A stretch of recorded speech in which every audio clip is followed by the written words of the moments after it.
welcome back. I've got Tricia Manning on the line. Tricia, how are you?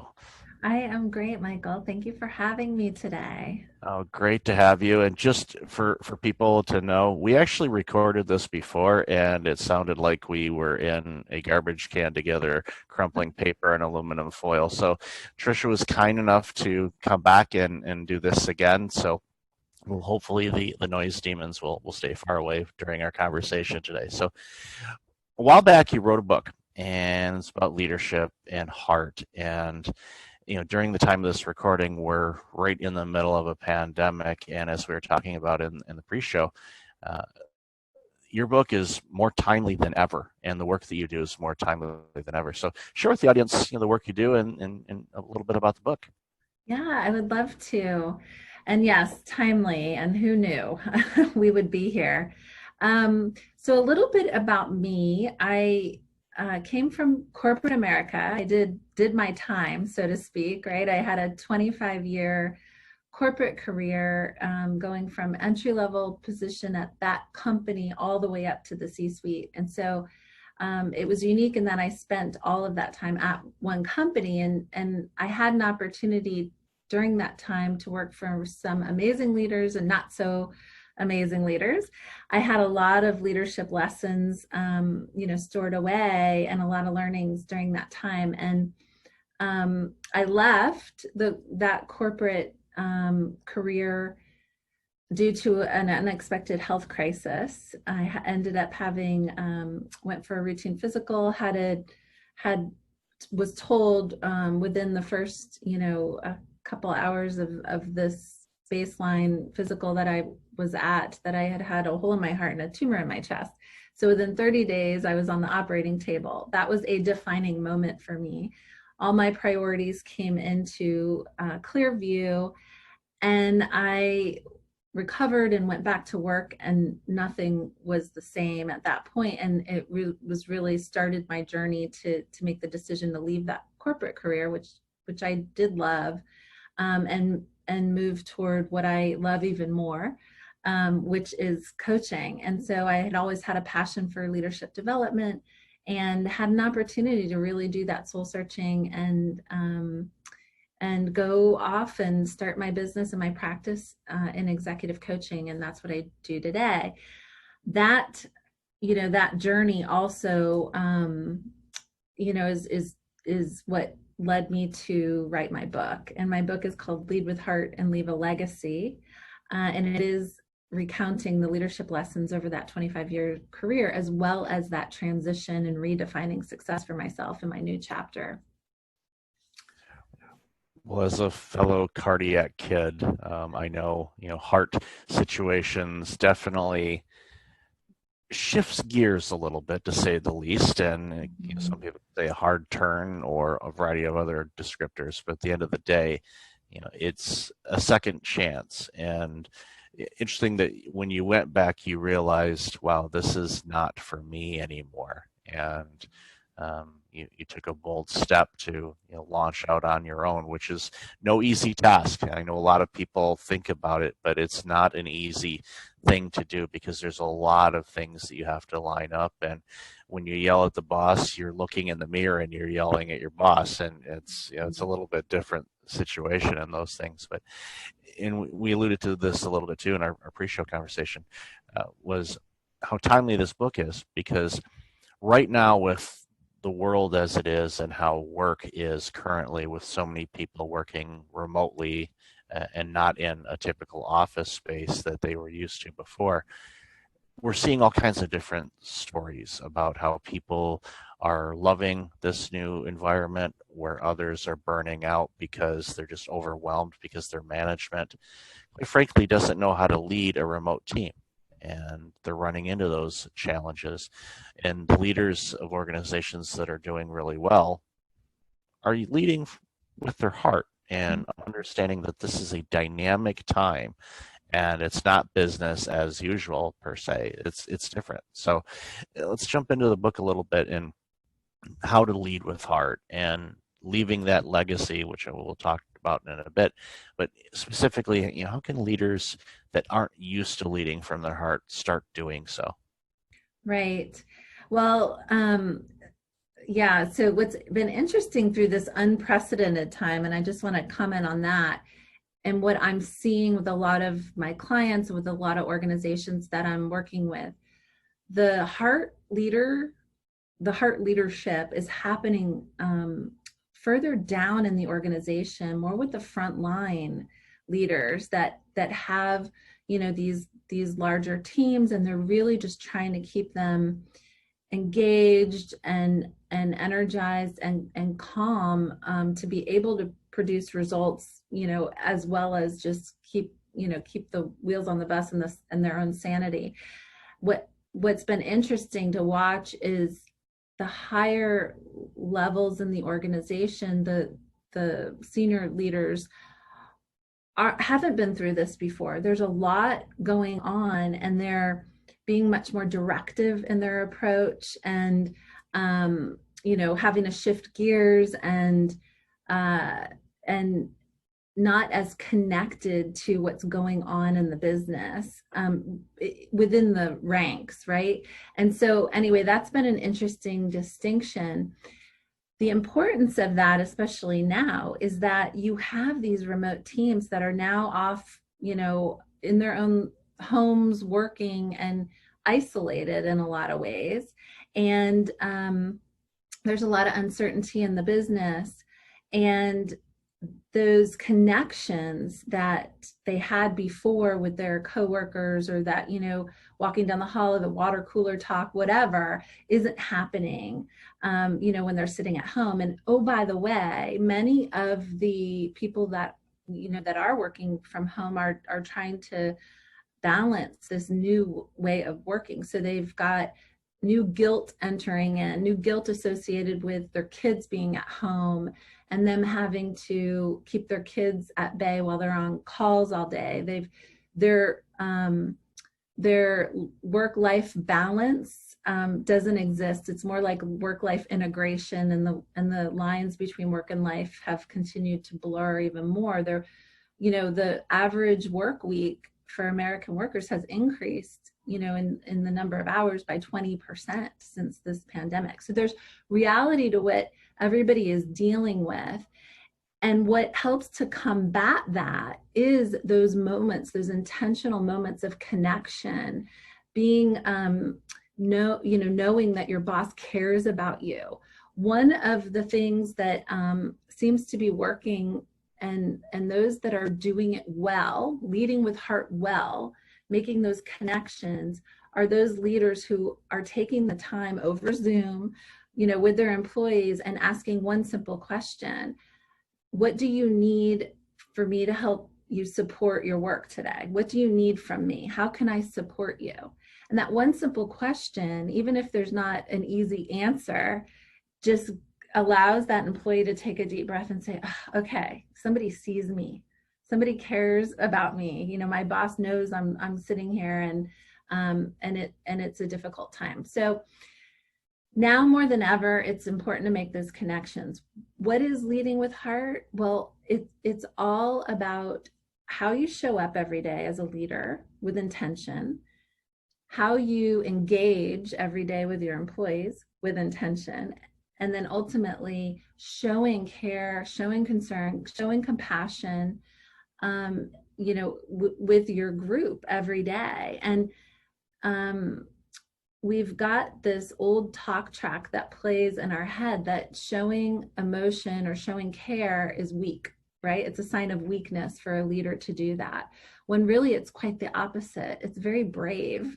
And it's what's needed most right now for people to really continue to feel engaged through this terrible time, when they're being asked to do so much more with less, and all of those concerns are on their mind about their health and their family, and all of that. So There's so many concerns that people have.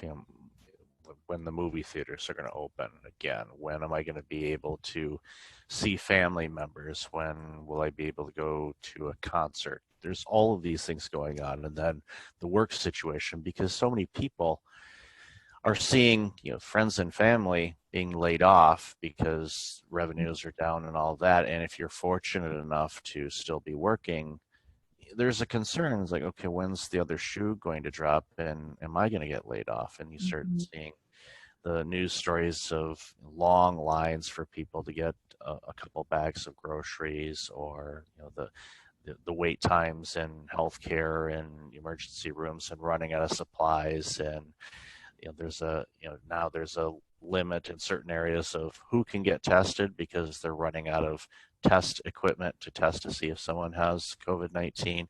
So you've got all of these external things going on, and then the work environment as well, wondering, okay, how can I do my job when I'm at home and my husband or wife or partners in here, or I've got to teach the kids their school lessons. The dog is wondering why we're still here. All of these interesting things that we're facing. And then the whole work situation. And I've had this conversation with a lot of people lately. And I said, as an organization that serves clients, the best thing for you to do right now is to reach out to those clients and ask them, what do you need right now? Yeah. Yes, we're working on all these other things before this happened. That's great. But what do you need from us right now? Just Mhm. right now, and focus on that. The other stuff we'll get to. Or, you know what, we may not get to it because it may no longer be needed because the needs of the client have changed because of the external factors and internal factors that they have going on. So, eh, leading with heart doesn't only limit yourself to leading your organization, but it's also leading with heart for your external customers, your vendors, everyone that you engage with. And when you lead with some empathy and understanding of what's going on right now, we're all in this. I mean, it's a catchy phrase. We're all in this together. Well, we literally are, and it's impacting us in a variety of different ways for everybody. And as I tell people, just be understanding and patient because we're all dealing with this in our own way. And some days are great for some of us, and some days, even for those of us that are fortunate that are doing well and everything's good, there's still days that weigh heavy on us. And just having that understanding, and I love just reaching out to the teams and the individuals and asking them, what do you need from me today in order for you to be able to do your job easier? It's a beautiful question, and it needs to be asked more. Yes, I agree. And I couldn't agree with you more about using this approach with your clients too. I mean, our world in general needs a little bit more of this, right? Needs a little bit more um, intention and empathy.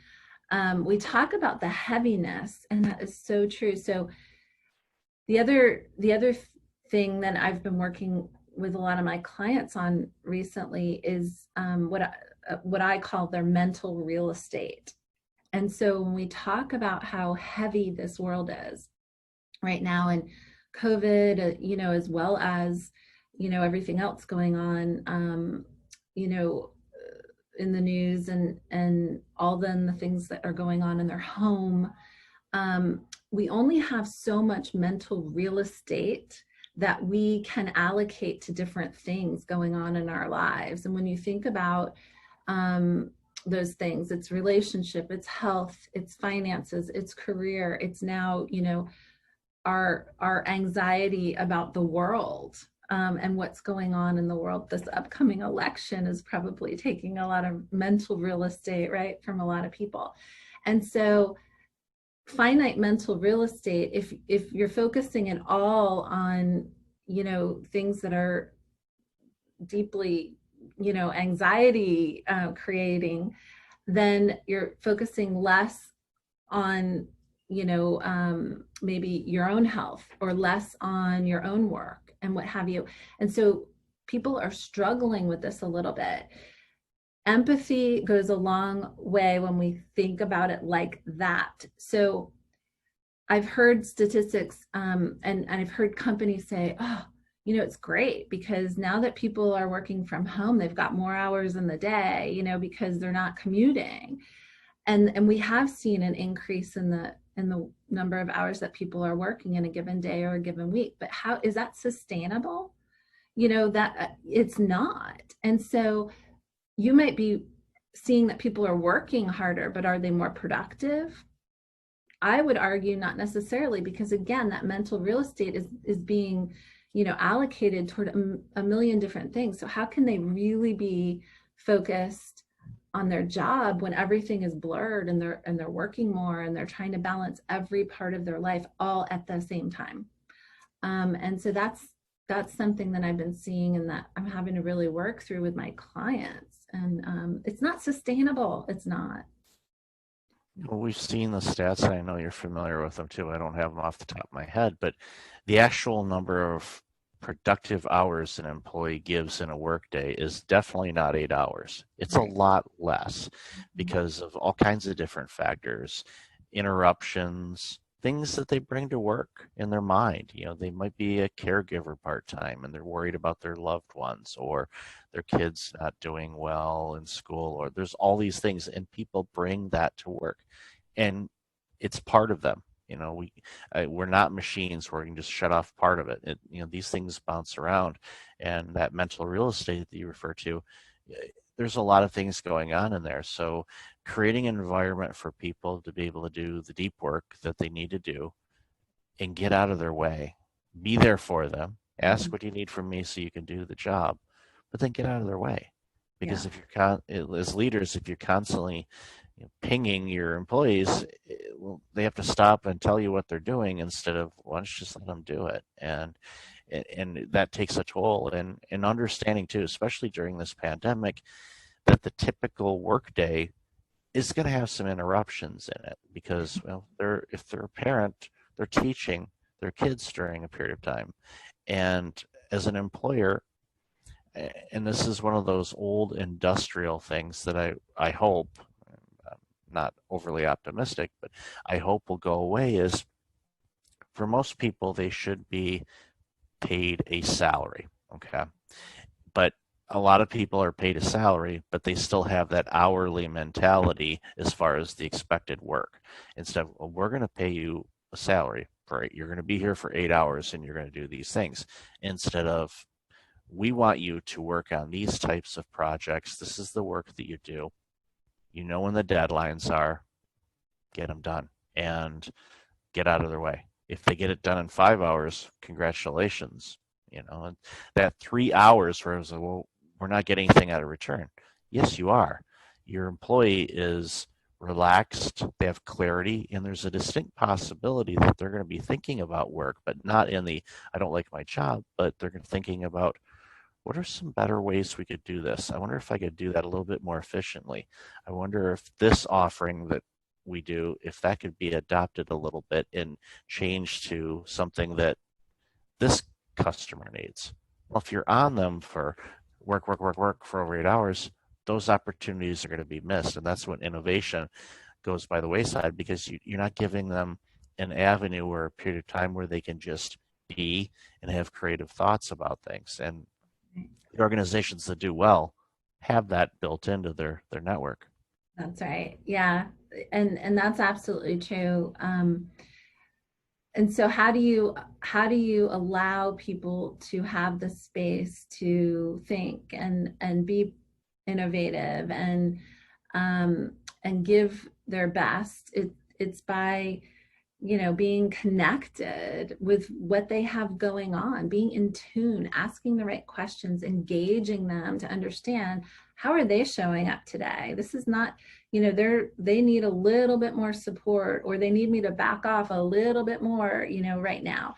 And so in doing that, and that's what I call leading with heart, right? Engaging and being intentional in how you show up for your employees and for your teams. But in doing that, it's it's the and, right? Results are expected. I mean, at the end of the day, people are going to get the job done. They're gonna make it happen. Um, but the and is, and they're doing it in a way where they feel supported, and so engagement is up and satisfaction is up. And when you get the and going, your those organizations that figure that out that have more engaged and productive and happy and satisfied employees that drive these results, those organizations get better results, right? Higher, we've seen the statistics on that too, higher productivity, higher revenue, higher profitability. And so figuring out that formula, um, there are returns on that, but not every organization has quite figured that out yet. We and what is the result of that? I mean, the other things we've seen for 15 years employee satisfaction results continuing to decline. And so we got to wake up to this and say, okay, what can we do differently to change that equation, for the benefit of the organization, but also just because it's the right thing to do, for these individuals that we work with, right? Absolutely. And before we wrap up, let's talk about legacy, because that's the second part of it. And I have an idea. Well, obviously, we've talked about this before, but with that wonderful, I don't think I have the audio file. I should send you like a link. It's like, listen to this. This is horrible. But you sounded good, but it was just for some reason when I got it back, I'm like, what in the world? But anyway, legacy. How can leaders live a life that creates a legacy for themselves and their organizations? Yeah. So legacy is all about, my belief, right? It's all about how you made people feel.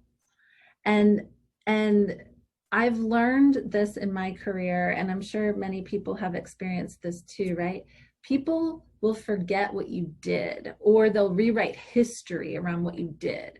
So for me personally, as I was leaving my organization, and many leaders before me that left this organization, I saw this happen. They had had their hand in great results and great accomplishments for that organization over the years, but the next leader comes in after and takes the credit potentially, or changes the story a little bit so it's not exactly true to form. And that leader that maybe left the organization and said, I did something great, isn't necessarily remembered or acknowledged for that, because again, history is rewritten a little bit, right, in the results or in how it got accomplished. Well, what you can never rewrite or forget is, for people, is how you made them feel. So at the end of the day, a leader who is leaving a legacy should be focused on the impact that they had in supporting others, in helping others achieve their goals, because that's the legacy and the memories that will live on, that can't be rewritten. And so when I talk about lead with heart and leave a legacy, it's the action, that you took, and how you led, but ultimately it's in how you left your mark, on the people that you touched. And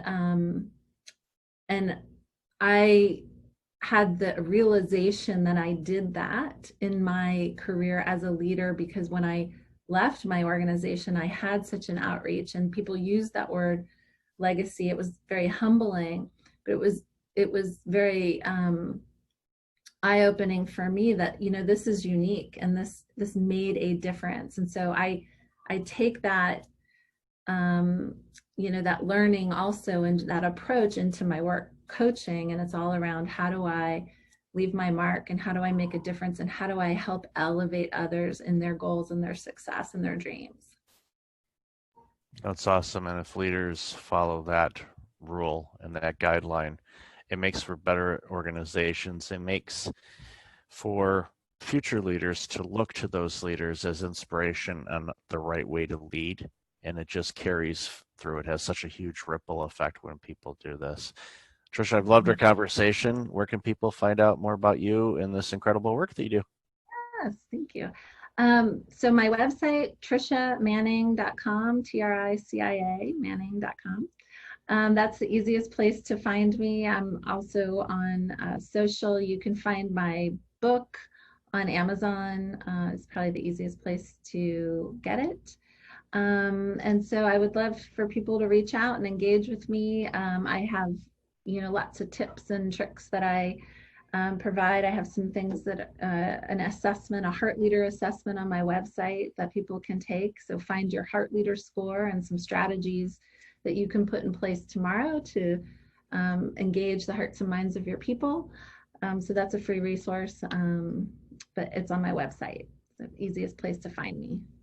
Awesome. I'll definitely have that in the show notes. So, Tricia, great to see you again and talk with you again. Thank you again for your patience and doing this again, and also thank you for this incredible work that you do.